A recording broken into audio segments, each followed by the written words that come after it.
In this video, I'll show you what I did with this mid-century bookcase, taking it from this to this in just a few easy steps. Hi, welcome to another DIY video. Today I'm going to be restoring this nice teak cabinet. It doesn't look too bad from a distance, but close up it needs a little bit of work doing to it, as it's very stained and scratched. I'll be rubbing it down with wire wool and cleaning it with turpentine and then resealing it with teak oil. I will also be cleaning and resealing the shelves and cleaning the glass and making this run smoothly. The glass doors are quite stiff, so I'm going to get them running really smoothly. I'm going to use some beeswax just in the runners here in the gaps. Clean it all up first, and then that will be one of the last things I do, is to just put some beeswax in there just to help these run nice and smoothly. Actually, they're starting to run smoothly just by me using them. It's because it's been sitting for so long.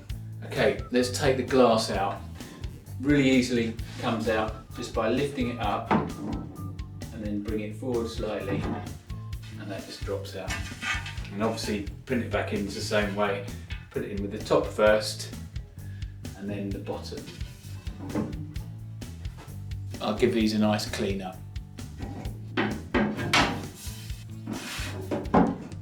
Let's give these a spray and then a good old wipe, get them nice and clean. Okay, what I've got is I've got some turpentine. I've used that over white spirit because white spirit is petroleum based and this is their natural, even though this is more toxic than white spirit. I'm going to be using that because it doesn't then mark or stain the wood at all. It's just going to clean it. So I'm going to use turpentine, and I've got some wire wool. I've got a medium grade and a fine grade wire wool. So I'm going to clean all that using the wire wool and the turpentine first, let that dry, and then I'm going to then seal it with teak oil. I think I'll start with the base first, so I'll tip it up onto its side just to make it a bit easier, and then I'll finish with the top. So let's see how it goes.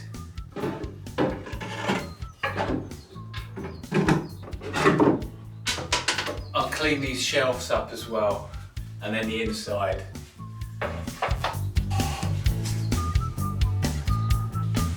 Okay, let's start by just getting all the scuffs off here. I'm using turpentine and a coarse wire wool to clean this and get all the scratches off. It seems to be working well already. Definitely put a dust sheet or something down, because this carpet's really old and it's all coming up anyway. I'm doing it on the carpet just in case you spill turpentine.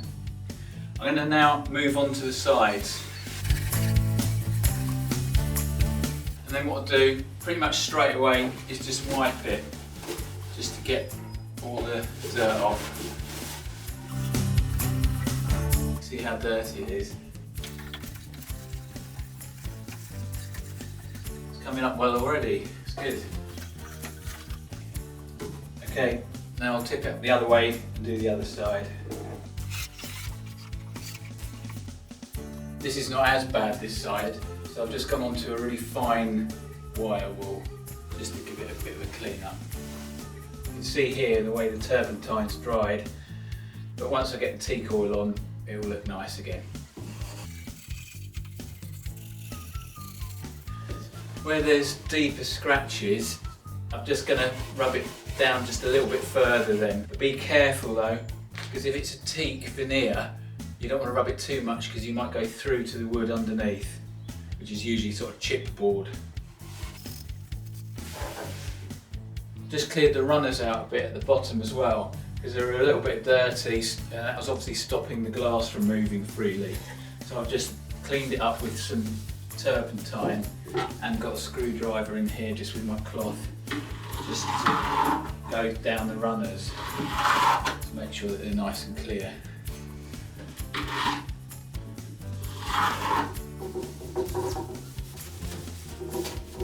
It's created a bit of dust with the wire wool.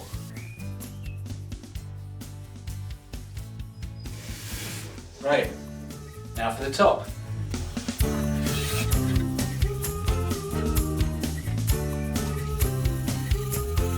quite heavy marks on the top here, so I've just got my medium wire wool and I'm just giving it a good rub down, get it nice and smooth as well. I'll get that mark there up.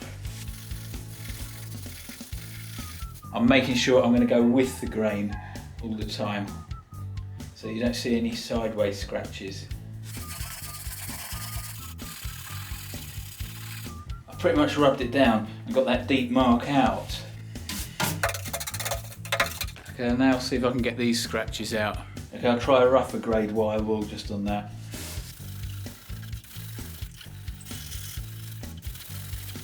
You can still see the cross grain scratches, so I'll just go on for a little bit further.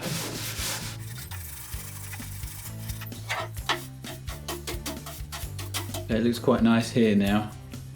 Just got to move over and do some of the scratches here. There you can see. So I'll carry on doing the same again. It's quite time consuming. Tempted to get my sander out, but I think it will just take too much off. There's some quite deep scratches up this end. To make it a bit quicker, I've got 3 coarse wire wool pads, and I'll just do that. And then I'll move on to using a medium and then a fine grade. Okay, let's try it with a bit of terps. That's come up well, and that will show then what it's going to be like when I teak oil it. Make sure there's no scratches. There's a few little ones there. I might just get that up before I then teak oil it. And there's another little mark there. It's a really good way to see where the marks are and what it's going to look like once you teak oil it. And the turpentine's a natural cleaner. Just give it a rub down with a rougher grade.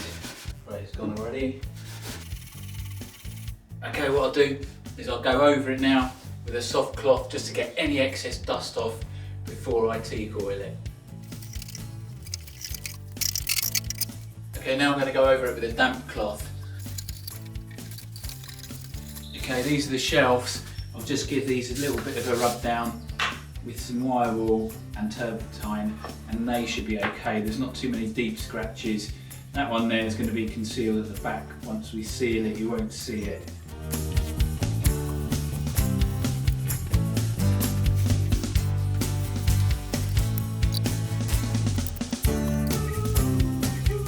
These look good already, and they'll look even better once we seal them with teak oil. Okay, now I'm going to put the teak oil on. I'm going to be using a soft, clean cloth. I'm applying the teak oil liberally and letting it soak in for about 15 minutes, and then I'll wipe off any excess. I'll let it dry for about 4 to 6 hours and then give it another coat. Wow, look how good that looks already. Amazing.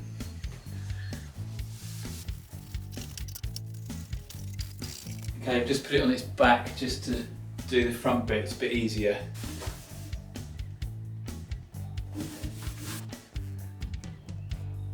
Wow, it looks amazing already. See what it looks like when it dries.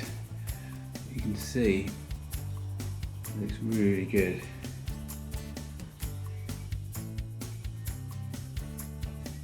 The teak oil hasn't quite got into the runners here where the glass goes. Just to get the oil in the runners, I just use the cloth and then just use the screwdriver to get it in there. Likewise, there's a bit here that it hasn't quite got to, so I just use a screwdriver just to get it into there. Make sure the screwdriver doesn't go through the cloth though and damage the cabinet, so just do it gently there. Okay, let's try the boards now.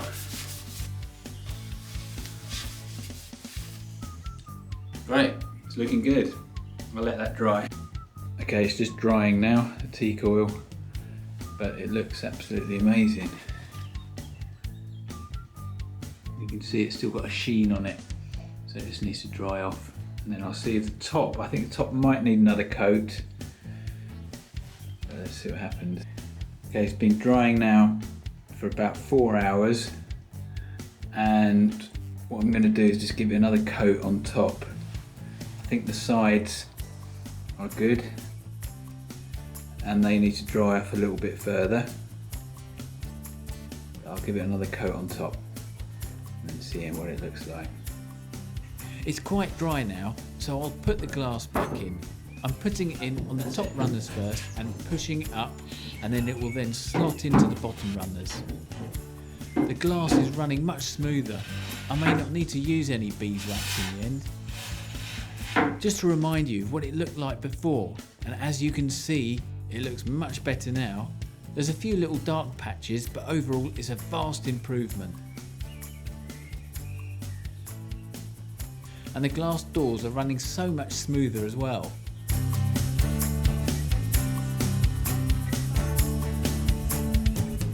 The teak oil really has made these dovetail joints stand out, and the wood grain looks really nice.